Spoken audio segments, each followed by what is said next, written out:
Hola, mis amados, mis amadas, bendiciones, bienvenidas y bienvenidos a esta su plataforma CADE, que es la sigla de conceptos adecuados de edificación. Estamos estudiando las raíces hebreas de nuestra fe, estudiando estas lecciones que nos conectarán a un más apropiado, un más centrado entendimiento de lo que significa la palabra del Eterno, la palabra de Hashem, la palabra de Elohim, la palabra de Dios. Así que hoy un tema extraordinario, un tema muy apasionante. Hoy estudiaremos el tema cómo el Eterno edifica su casa. Y así que le invito a prepararse, le invito a que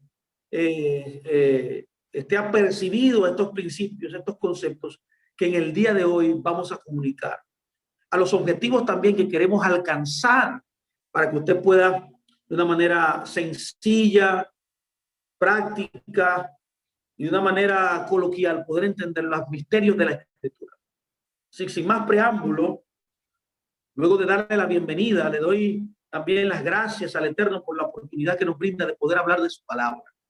Así que inmediatamente vamos a iniciar este tiempo extraordinario que nos hemos planteado, que hemos propuesto para aprender un poco más de la Torá. Lo primero que debo decir en cuanto a este tema de cómo el Eterno, cómo Dios edifica su casa es lo siguiente. Esta es la declaración que inicia esta enseñanza, y es que Yeshua, Jesús, es nuestro fundamento. Lo voy a repetir: el fundamento de la casa del Eterno, de la casa de Hashem, es Yeshua mismo. La Torá misma nos dice que Yeshua es el fundamento. Ahora, ¿dónde está Yeshua? ¿Dónde está el fundamento establecido? La Torá dice, la palabra de Dios en el libro de Isaías 28:16 nos da la clave para entender dónde está colocado este fundamento. Si Yeshua es el fundamento, ahora ¿dónde está colocado? La Torá dice en Isaías 28:16 lo siguiente: por tanto, el Eterno dice así: he aquí, yo he puesto en Sión un fundamento.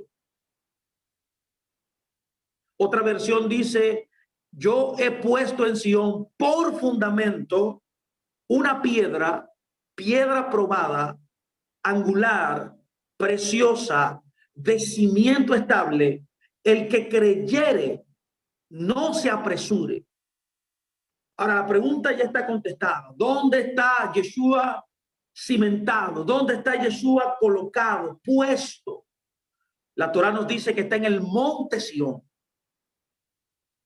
El monte Sión.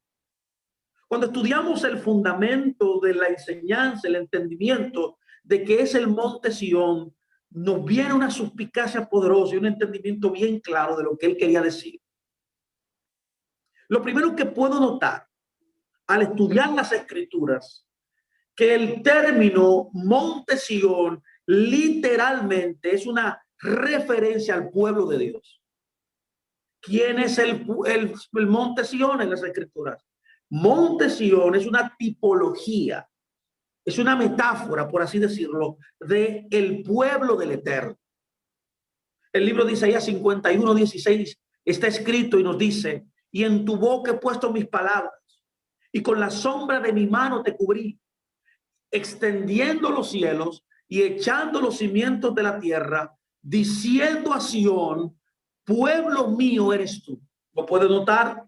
El pueblo del Señor es Sión. Es ahí donde el fundamento, es ahí donde Yeshua, que es lo principal, que es la principal el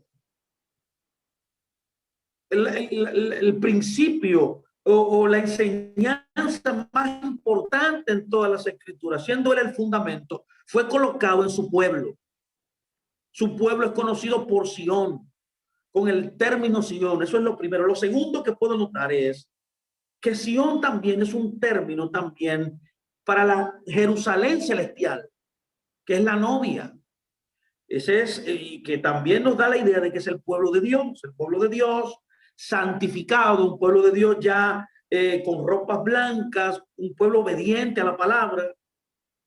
También se le conoce como Sión. Hebreos 12:22 nos lo dice. Mire qué dice, sino que se han acercado, dice, al monte Sión, a la ciudad del Dios vivo, Jerusalén la celestial. Y ahí dice, a la compañía de muchos millares de ángeles. El libro de Revelación 21 también, el verso 1, verso 2, del verso 9b al verso 10, también la Biblia dice, y vi un cielo nuevo y una tierra nueva, porque el primer cielo y la tercera tierra y la primera tierra pasaron, y el mar ya no existía más. Y yo, Juan, vi la santa ciudad, la nueva Jerusalén, descender del cielo, de Elohim, de Dios, dispuesta como una esposa ataviada para su marido. Y habló conmigo diciendo, ven acá, yo te mostraré la desposada, la esposa del Cordero. Y me llevó en el espíritu a un monte grande y alto, y me mostró la gran ciudad santa de Jerusalén, que descendía del cielo de Dios. Estas dos escrituras nos enseñan y nos dan la certeza de poder entender que Sión también es un término para la Jerusalén celestial, que es la novia, ese pueblo puro, ese pueblo santificado dentro de un pueblo. Es un pueblo dentro de un pueblo. No solamente es el pueblo de Dios, Sión, no solamente es la nueva Jerusalén, la novia, también Sión tiene una connotación muy importante en las escrituras, y es que Sión es amada entrañablemente por el Creador. La Biblia dice en el Salmo 87:2 que no hay nada más grande que Dios ame más. No hay nada más que Dios extienda su amor. La Biblia dice literalmente en el Salmo 87:2, ama el Eterno las puertas de Sion. Escuche bien, ama el Eterno las puertas de Sion, más que todas las moradas de Jerusalén. No hay una morada que Dios ame más que no sea Sion. Ahora, tampoco se queda ahí, no se detiene ahí. Sigamos entendiendo que Sion, aparte de todos estos elementos que he hablado, Sion también es el epicentro, el centro donde hay salvación y donde hay santidad. Escúcheme muy bien, ¿cuáles son las características dentro de esta entidad llamada el pueblo de Dios, la novia, la nueva Jerusalén, la que él ama profundamente? Es que dentro de Sion y en Sion le pertenece la salvación y la santidad. El libro de Abdías, en el verso 1, verso 17 dice, mas en el monte de Sion habrá un remanente que se salve y será santo. ¿Vio? Y la casa de Jacob recuperará sus posesiones. Sion, mis amados, es un pueblo de santidad. Es un pueblo que ha sido redimido. Es un pueblo que ha sido salvado por el Señor. Otra de las características que alberga Sion es que Sion es la sede de donde también viene el Salvador. La Torá nos enseña, la Biblia nos enseña que el Redentor, que es Yeshua, procede, viene también de Sion. La Biblia dice en Isaías 59:20 lo siguiente, y vendrá el Redentor a Sion, a los que se vuelvan de la iniquidad en Jacob, dice el Eterno. Es el lugar, mis amados, que alberga, que posee, donde viene el Salvador. También Sion, para nosotros los creyentes, el pueblo de Dios, nosotros no hemos venido al monte Sinaí. El Señor demanda, el Señor quiere que usted y yo vayamos no al monte Sinaí, sino al monte Sion. Es el último lugar, estación de nuestro recorrido espiritual. No solamente representa al pueblo, no solamente es querido por Dios, no solamente es la novia, no solamente está provisto de santidad, de salvación, no solamente de ahí viene el Señor, de ahí viene el Redentor, no. Sion también es una marca. Sión también es un objetivo en el cual tú y yo debemos crecer, desarrollarnos y convertirnos. El libro de Hebreos 12:18 dice, porque no se han acercado al monte que se podía palpar, que ardía en fuego, a la oscuridad, a las tinieblas y a la tempestad, al sonido de trompeta y a la voz que hablaba, lo cual que la oyeron, los que la oyeron, rogaron que no se les hablara más, porque no podían soportar lo que se ordenaba. Si aún una bestia tocara el monte, sería apedreada o pasada por dardo. Y tan terrible era lo que se veía, que Moisés dijo, estoy espantado y temblando, sino que se han acercado, escuche bien, al monte de Sión, a la ciudad del Elohim vivo, Jerusalén la celestial, a la compañía de millares de ángeles. Sión es una marca, Sión es un objetivo que la novia debe llegar, debe convertirse, debe pulirse, debe guiarse, debe dirigirse a llegar, a convertirse. El monte Sión y el monte Sinai son alegorías. Escuche muy bien aquí la escritura, son alegorías. Ahora, el monte Sión representa la carne. Cuando usted es un creyente que vive en la carne, cuando usted es un creyente que vive caminando en sus propios deseos, cuando usted es un creyente que prefiere hacer lo que usted desea, lo que usted quiera, obviando lo que el Eterno le ha guiado a hacer, lo que el Eterno le ha ordenado. Contrario el monte Sión, que representa el espíritu, un creyente que obedece, un creyente que se deja guiar, un creyente que permite al Espíritu Santo llenarlo, conducirlo y poder entonces cumplir el propósito por el cual el Señor lo ha llamado. El libro de Gálatas nos da una referencia muy importante en cuanto a esta alegoría en la Escritura. Es interesante notar que cuando la Biblia nos quiere mostrar algún principio alegórico, la misma Biblia nos los enseña. Uno de ellos está en el libro de Gálatas capítulo 4, versos 21 al 29, cuando Pablo utiliza a las dos esposas de Abraham. Él utiliza en una forma alegórica a Sarai y también utiliza a la esclava como representación de estos dos polos opuestos, de la carne y el espíritu. La Biblia dice así, díganme, los que quieren estar bajo la Torá, ¿no han oído la Torá? Porque está escrito que Abraham tuvo dos hijos, una de la esclava y una de la libre. Pero el de la esclava nació según la carne, más la de la libre por la promesa. Es tremendo, esto es tremendo. Esta alegoría es increíble. Es una descripción fidedigna de un creyente carnal que se conduce en la carne, que se conduce en sus propios deseos, y un creyente que camina en el espíritu. Y él ahí menciona las características de la vida de lo que sucedió en el tiempo de Abraham con su esposa y con la esclava. Cuando el Señor le promete a Abraham que la descendencia venía a través de ellos dos, Abraham se desespera, su esposa se desespera y tratan de reclutar a la esclava para que tenga un hijo de Abraham. En otras palabras, estaban tratando de ayudar a Dios. Y por esa razón, Pablo utiliza esta alegoría para enseñarnos a nosotros en este tiempo de cómo debemos vivir y cómo no debemos vivir. Usted no debe vivir, como dice aquí, en la carne. No, mi amado. No, mi amada. Usted fue destinada y destinado a vivir en el espíritu.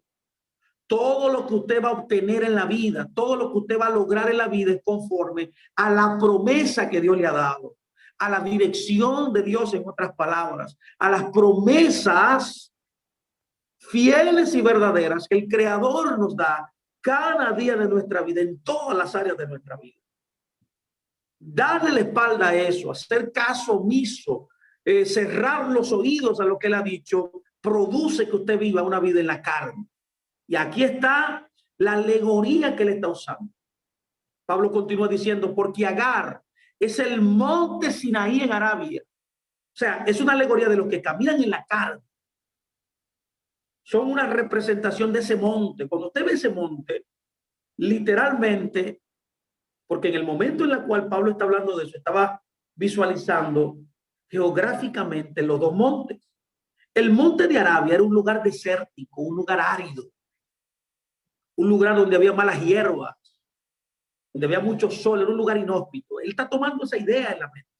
Contrario al monte Sión, que era un lugar reverdecido, hermoso, donde había vegas, ríos. Y él está tomando estas dos imágenes naturales para poder hacer también una comparación o una alegoría de la carne y el espíritu. Siempre el espíritu, el que vive en la carne, todo el que vive, el que opta por la carne, siempre será como ese monte árido, seco. Mientras el que opta por el espíritu, él le dice a la que corresponde a la Jerusalén, que es Sarai, la esposa de Abraham, él la coloca como que es la representación del monte Sión. Era un lugar verde, un lugar reverdecido. O sea, físicamente usted puede observar características físicas de estas dos entidades. Pero son ejemplos de creyentes, uno que camina en el espíritu y otro que camina en la carne. Por eso él dice, mas la Jerusalén de arriba, la cual es madre de todos, es libre. En otras palabras, él hace un paralelo aquí de la esclavitud y la libertad. El que vive en el espíritu es un hombre libre. ¿Quién es un hombre libre? El que obedece los mandamientos, las promesas, las direcciones que Dios le da. Contrario al que vive en la carne. El que vive en la carne es esclavo del pecado, es esclavo de su propio deseo. Y es por eso que le llama estéril. O dice estéril. Porque lo que produce esterilidad es no obedecer la voluntad de Dios. Contrario, produce fructificación todo el que escucha y obedece los mandamientos de Dios. Esto es Sion, mi amado. Sion literalmente es un prototipo de nosotros, los creyentes verdaderos, los que obedecemos, los que vivimos en el espíritu, los que nos santificamos. Ese es el monte Sion. Es una parábola, una metáfora de un creyente en el Señor que obedece sus mandamientos, dando fruto y cumpliendo el propósito por el cual fue creado. Ahora, ¿cómo está edificado este fundamento? Ya sabemos que el fundamento es Jesús, es Yeshua. Ya sabemos dónde está colocado ese fundamento, y es de los creyentes que obedecen, los que dan fruto, los que caminan en el espíritu. Son el monte Sión, ese monte reverdecido, ese monte bien lleno de agua, de flores y bien provisto de una imagen de fructificación. Ahora, ¿cómo está edificado el fundamento?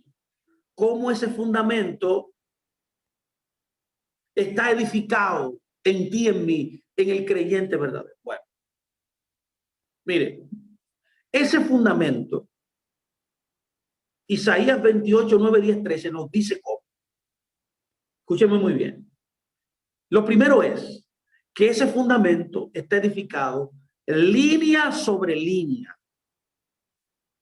Escuchen muy bien, línea sobre línea, precepto sobre precepto.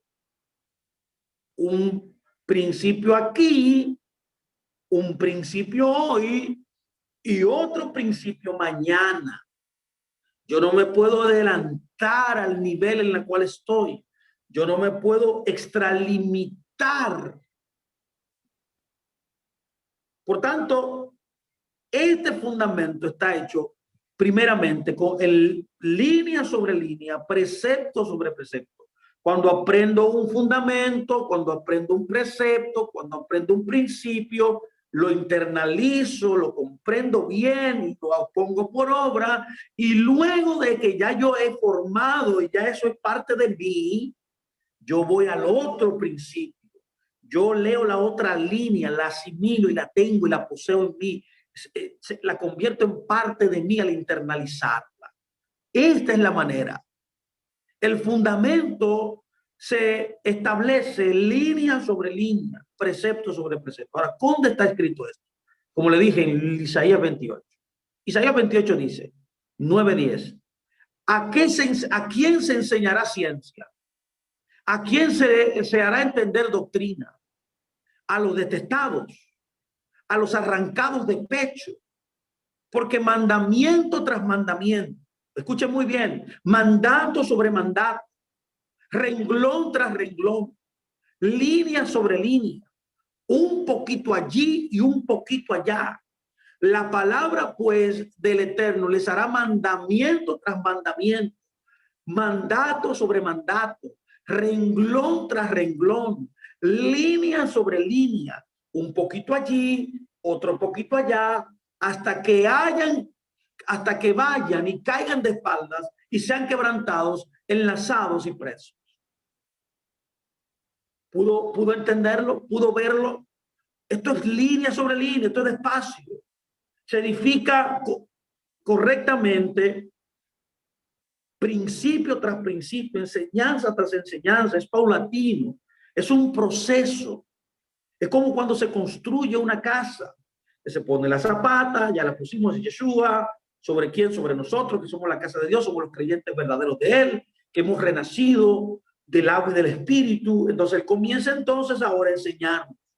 Él nos comienza a enseñar principio por principio. Ahí usted va aprendiendo como un niño, ahí el pasito, ahí despacio, a un ritmo que sea conforme a su capacidad de entendimiento.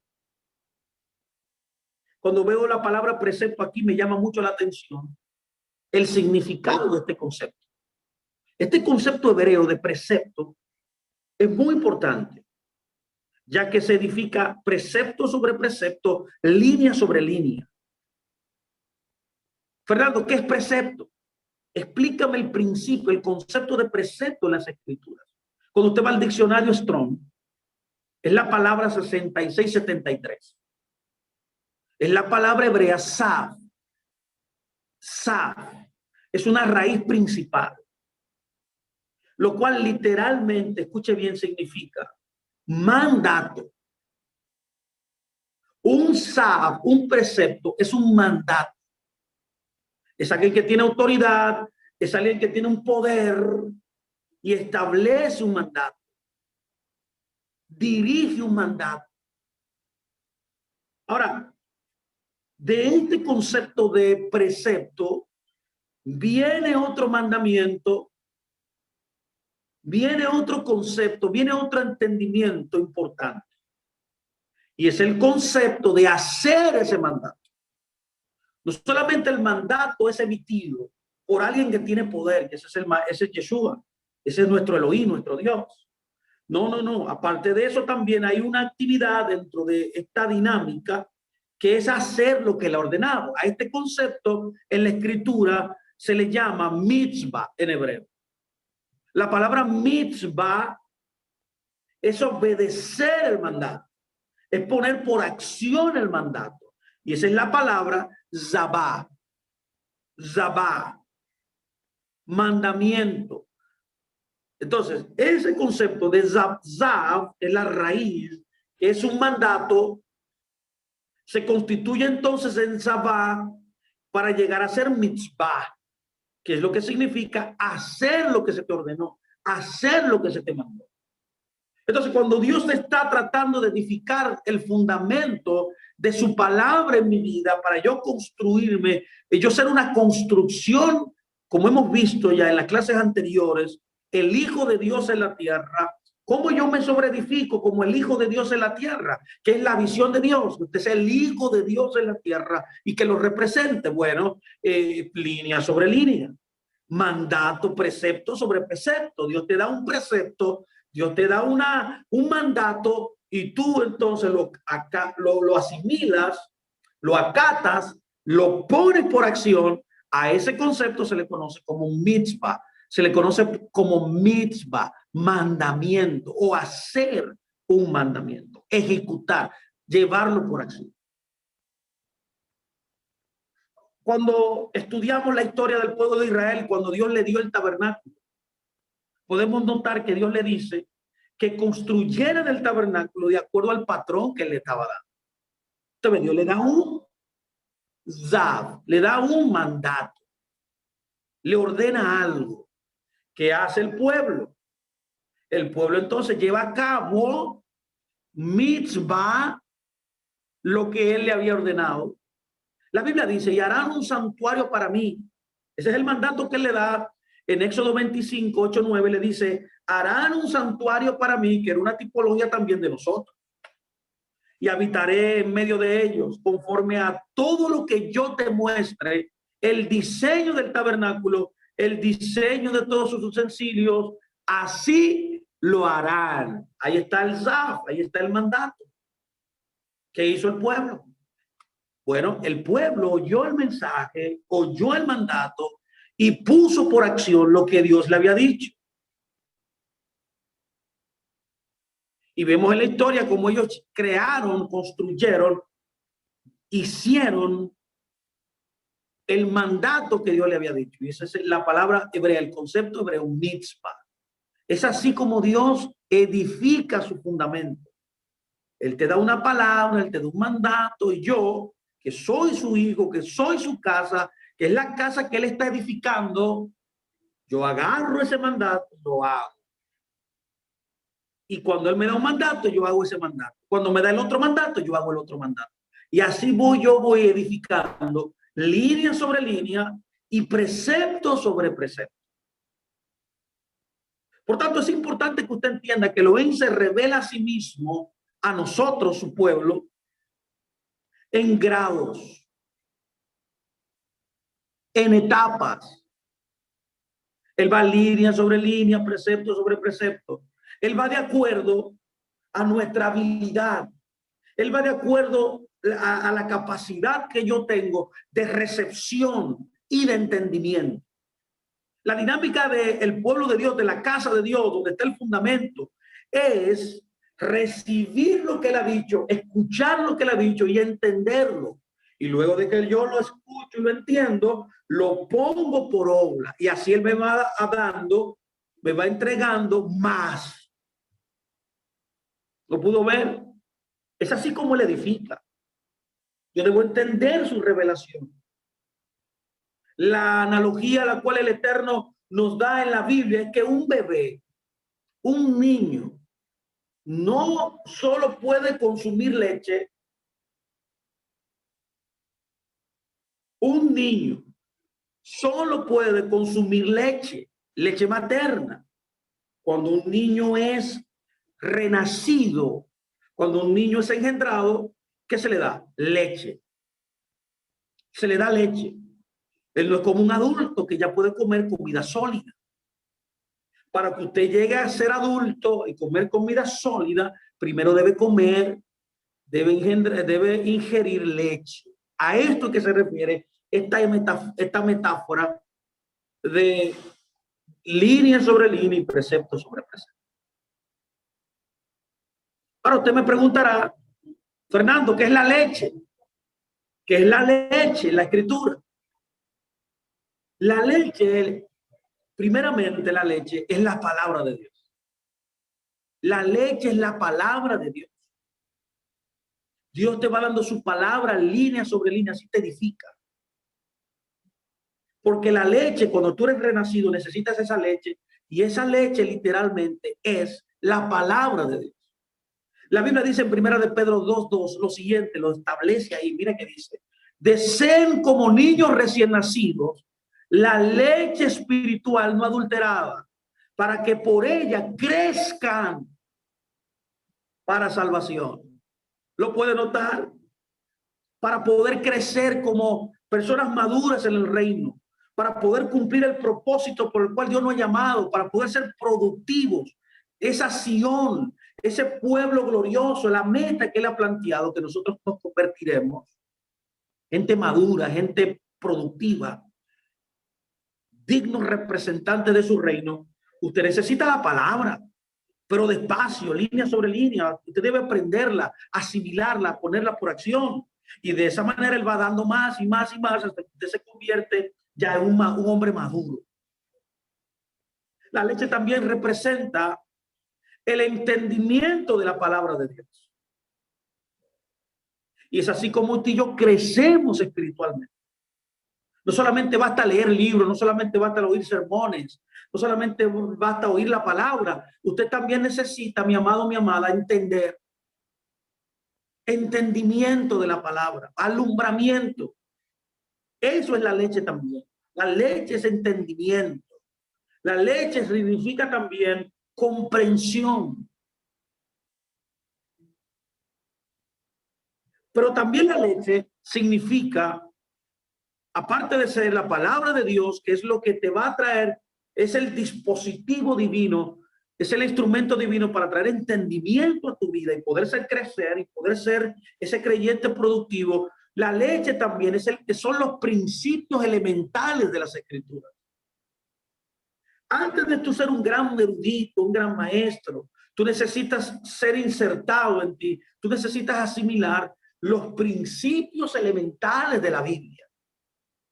El libro de Primera de Corintios 3, del 1 al 3 dice, de manera que yo, hermanos, no pude hablarles como espirituales, sino como a carnales, como a niños en el Señor.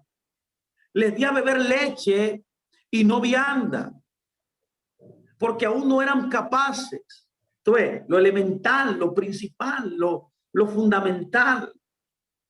Y dice también, ni son capaces todavía, porque aún son carnales, pues habiendo entre ustedes celos, contiendas, disensiones, no son carnales, no andan como los hombres. De manera que la leche también tiene que ver con el elemento primario. Es el elemento de principio que cualquier hijo del Eterno adquiere cuando es nacido de nuevo. Son los principios más elementales de las escrituras. Es lo que dice también el libro de Hebreos 5, 12, 14, cuando nos dice, porque debiendo ya ser maestros, después de tanto tiempo, tienen necesidad de que les vuelva a enseñar los principios fundamentales de la palabra de Dios. Hay otra versión que dice los primeros rudimentos de la palabra, y han llegado a ser tales que tienen necesidad de leche y no de alimento sólido. Y todo aquel que participa de la leche es inexperto en la palabra de justicia, porque son niños. Pero el alimento sólido es para los que han alcanzado madurez, para los que por el uso. Usted ve aquí lo que estamos tratando de enseñarle hoy, cómo se edifica la casa. Es por el uso que usted se convierte en un profesional. Usted se convierte en una persona madura por el uso, por el oír la palabra, practicarla sin cansancio. Eso lo va a convertir usted en una persona experimentada en la palabra. Y eso va a producir que usted también reciba más. ¿No puede entender, mi amado? Dice, son los que tienen los sentidos ejercitados por el uso en el discernimiento del bien y el mal. La palabra te da la capacidad de entender lo que es malo y lo que es bueno. La palabra lo que trae ese entendimiento. Otro aspecto importante de lo que es la leche que estamos tratando de comunicarle a usted hoy ahora, es que también usted y yo necesitamos ser arrancados de la leche. Usted no fue destinado a quedarse como un niño espiritual, usted fue destinado a crecer. Es por eso que usted tiene que ser arrancado detestado. Sí, usted necesita ser erradicado de la dependencia, de ser un niño. Por eso Isaías 28:9 dice, ¿a quién se enseñará ciencia? ¿A quién se le dará a entender doctrina? Usted ve ciencia, esa revelación, profundidad, los conceptos de la Torá, la palabra de Dios. A los detestados, pregunta, no. A los arrancados de pecho, no.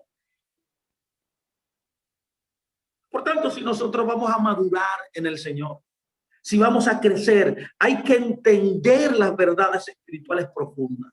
Pero para eso usted necesita primero dejarse edificar. Usted mismo contribuir con su edificación.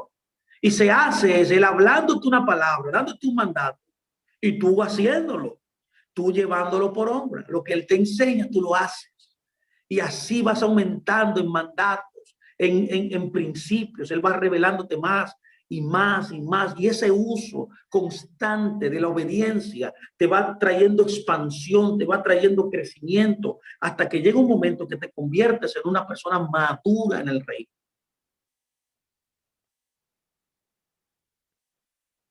Por tanto, la Torá, la palabra de Dios, es lo que tú necesitas para edificar un fundamento firme. Es así como Dios edifica, mi amado. Primero con un patrón, lo vimos en la clase pasada, un patrón, luego el fundamento, ese fundamento es la Torá. Y luego sobre edificar sobre el fundamento para convertirnos en el Hijo de Dios en la tierra. Esa entidad corporativa llamada Israel, que es la eclesía, la iglesia del Señor, Israel, que lo represente a él en la tierra.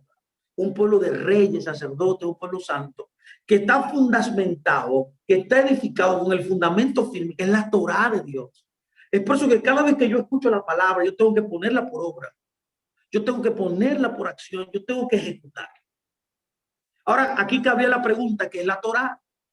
Si la Torá es el fundamento firme con la cual él edifica su vida y la mía,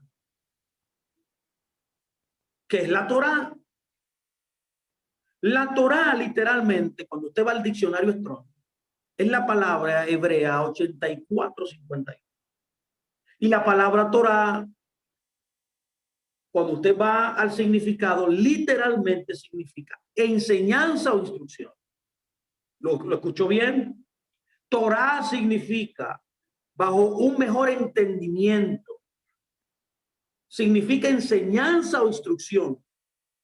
Porque no existe una palabra apropiada en el griego, ni en el inglés, ni en el español, que se pueda traducir esta palabra más cercana que enseñanza o instrucción.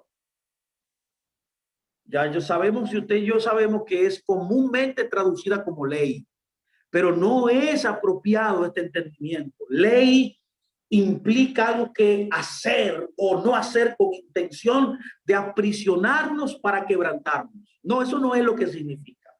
Es más que eso. Es instrucción, es enseñanza. Y de todos modos, la palabra hebrea Torah es mejor descrita como el manual de instrucción que el creador, que el Elohim del creador, que el Dios creador le está dando a sus hijos, le ha dado a sus hijos para educarlos.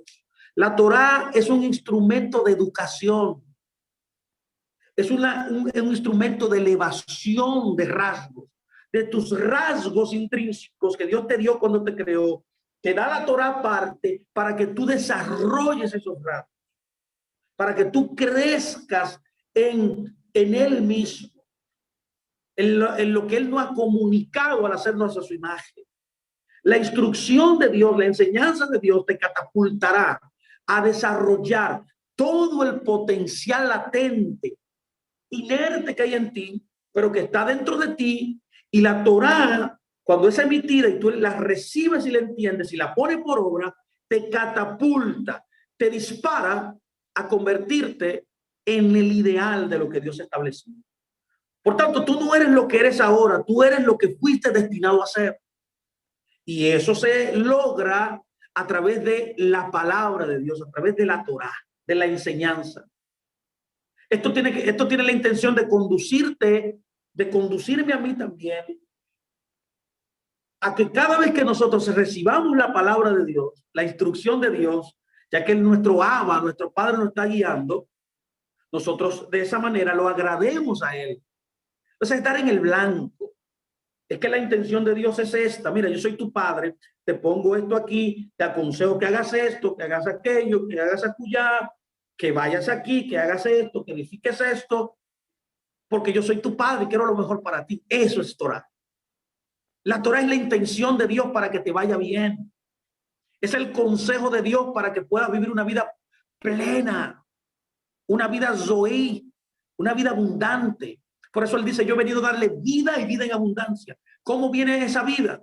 ¿Cómo se transmite esa vida en abundancia? Bueno, él la dejó en la Torah. Cuando yo la hago, cuando yo la ejecuto, cuando yo la pongo por obra, cuando ella es lo primero en mi vida, cuando yo dejo y venzo mis deficiencias, mis vicios, cuando yo erradico de mí mis puntos ciegos, yo puedo entonces catapultarme en ser el Hijo de Dios en la tierra, esa novia pura, santificada, que él ha declarado en muchos lugares en la Escritura. Por tanto, el Eterno dio el idioma hebreo, el idioma Kadosh, como se conoce, para poder transmitir todas estas verdades espirituales. Y para la muestra un botón, permítame traer un ejemplo aquí. Cuando usted hace un estudio de la palabra Torah, tomemos la palabra Torah como ejemplo, para que usted pueda entender que el idioma hebreo es un idioma espiritual. Y ahí está dentro de ese idioma empaquetado todas las verdades escriturales, espirituales, trascendentes que usted necesita para poder ser expandido, catapultado, desatado a convertirse en esa luminaria en la tierra, en esa luz brillante que alumbrará el mundo. La palabra Torah, como dije, es la palabra 8451 del diccionario Strong. Viene de una palabra muy interesante, hebrea también, de una raíz, que es la raíz yará, que es la palabra 3384 del diccionario Strong. Es interesante que usted pueda notar que las palabras hebreas proceden de otra palabra. Y para yo poder entender la palabra en sí, debo ver de dónde sale. Por tanto, la palabra Torah procede de otra palabra hebrea que es yará. Ahora, ¿qué es yará? Cuando usted usa el diccionario Strong, te va el significado, usted puede entender que yará significa enseñar. Significa establecer un fundamento. Significa señalar con un dedo. Es como cuando el padre te dice, mira con el dedo, te va a ir, vete por este camino para que te vaya bien. Esa es la idea. Por tanto, podemos entender entonces la palabra Torah a través del fundamento de donde viene, que es yará, que significa enseñar, establecer un fundamento. Cada vez que usted escucha la Torah, establece un fundamento. Cada vez que usted escucha la Torah y la hace, usted está siendo enseñado, instruido por su padre. Cada vez que usted escucha y pone por obra la Torah, le entiende, usted está yendo por el camino que el dedo del Señor ha señalado para usted caminar. Le irá bien en todo momento, le irá bien en todo lo que emprenda. Le irá bien, logrará alcanzar, consolidar, materializar. ¿Por qué? Porque la intención de esa palabra, de la enseñanza de Dios, es que usted pueda alcanzar la meta. El Salmo 27:11 dice, escuche muy bien, enséñame, oh Señor, óyeme.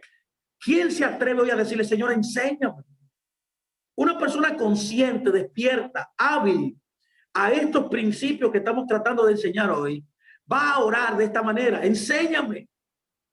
Ahora, cuando el salmista le está diciendo, enséñame, es que él está dispuesto a estudiar su palabra. Él está dispuesto a escuchar lo que se habla a los predicadores, a los maestros, para oír qué Dios está diciendo, porque es a través de la enseñanza, de la predicación, de la palabra, que usted puede ser enseñado por Dios. Lo único que puede enseñarlo usted es la palabra. Por eso dice tu camino, enséñame, oh, tu camino, y guíame por sendas de rectitud a causa de mis enemigos. Es la Torah lo que lo va a guiar a usted, mi amado. Cuando usted estudia la vida de Abraham, que se conoció en la historia como el padre de la fe, fue escogido por Dios no por casualidad. Fue que Elohim conoció a este hombre con una estirpe humilde, por así decirlo, porque la humildad logró que él pudiera acatar la voz de Dios y caminar con él. Por eso, cuando él entendió su corazón, el Eterno discernió el corazón de Abraham, él pudo entender y declaró estas palabras interesantes, que él escogió a Abraham y él escogió al padre de la fe para ser el artífice de la restauración de la humanidad, porque él vio en él un corazón humilde, porque él enseñaría, dice, a sus hijos la instrucción de Dios, o sea, su Torah. El libro de Romanos 4, 16, 22, 24 dice así: por tanto es por fe para que sea por gracia, a fin de que la promesa sea firme para toda su descendencia, no solamente para los de la Torá, sino también para los de la fe de Abraham, el cual es padre de todos nosotros, por lo cual también su fe le fue contada por justicia, y no solamente con respecto a él se escribió que le fue contada, sino también con respecto a nosotros, a quienes ha de ser contada. Esto es, a los que creemos en él, que levantó de los muertos a Yeshua, Señor nuestro. Usted vio, este hombre era un hombre que tenía fe, pero que era un hombre humilde, acataba la voluntad de Dios. El libro de Génesis 18 también dice, verso 17 al 19, lo siguiente: y el Eterno dijo, encubriré yo a Abraham lo que he de hacer. Oye, a quien Dios no le oculta nada de lo que va a hacer, son a personas como Abraham. Por eso él dice, encubriré, pregunta, encubriré yo a Abraham lo que he de hacer. ¿Quiere usted que Dios le revele a usted los misterios del mundo? ¿Quiere usted que Dios comience a operar de una manera como nunca lo ha hecho en su vida? Esta es la metodología. Sea como Abraham. Abraham fue llamado por Dios y fue declarado aquí por Dios de que él no le encubriría nada. Pero Abraham era un hombre diferente. Abraham era un hombre que tenía una característica que poca gente tiene. La Biblia dice, y habiendo de ser Abraham una gran nación y fuerte, y habiendo de ser benditas en él todas las familias de la tierra, porque yo lo conozco. Amado, ese es el Eterno que está hablando aquí. Yo lo conozco. Imagínense que el Eterno le diga a usted, yo lo conozco. Yo te conozco. Abraham, él lo conocía. Y dice, y sé que mandará. Oh, Saf. Veo la palabra Saf que estudiamos hace un momento, que significa mandato, precepto. Porque él enseñará, él mandará, ¿vio? Él mandará a sus hijos y a su casa después de sí. Porque Dios les revela cosas a gente, a personas como Abraham, porque él sabe que lo que él le ha enseñado, él lo enseñará a otro, él lo mandará a otro. ¿Qué le enseñará? Aquí dice, mire qué dice, que guarden el camino del Señor. Oh, Dios mío. Que guarde el camino del Señor, haciendo justicia y rectitud, para que haga venir el Eterno sobre Abraham lo que he hablado acerca de él. Aquí está la clave, mi amado, del por qué Dios usa personas de diferentes maneras. Porque hay personas diferentes. Hay personas que el punto central en su vida es la palabra. Toda enseñanza, todo precepto que el Señor le ha enseñado, ellos no se lo quedan para sí. Ellos lo enseñan y lo mandan a todo el que está en su jurisdicción. Y eso catapulta a la persona, eso califica a esa persona a poder ser instrumento de Dios en la vida. En otras palabras, Abraham guardó la Torá. Escuche bien, Abraham guardó la Torá y le enseñó también. Por tanto, el entendimiento más básico de lo que significa Torá es instrucción. Es instrucción por el propósito de enseñar, de instruir a las personas. El propósito del Eterno, de nuestro Padre Celestial para la Torá, es establecer un fundamento para comunicar sus verdades espirituales a su pueblo con relación a los principios eternos del reino de Dios y su plan de redención para el hombre. No ley, eso no significa ley, no. Opresión, subjugación, obligación, no. Es instrucción, es base, es fundamento educativo para que te vaya bien. Es la guianza en la vida para que te vaya bien, para que seas bendecido. Eso es Torah. Por tanto, todo en la Biblia fue divinamente ordenado por el Eterno para enseñar o instruirnos acerca de las verdades espirituales del reino de Dios. Todo lo que Él divinamente ha ordenado, ha comunicado, ha establecido a su pueblo, ha entregado a su pueblo, ha enseñado a su pueblo, ha dado a su pueblo, que somos nosotros, son verdades eternas para enseñarnos e instruirnos, verdades espirituales que están constituidas en el reino de Él, en su reino. El libro de Segunda de Timoteo 3:16 dice: toda escritura es inspirada por Dios. Escuche bien, toda escritura, desde Génesis hasta Apocalipsis, toda escritura es inspirada por Dios.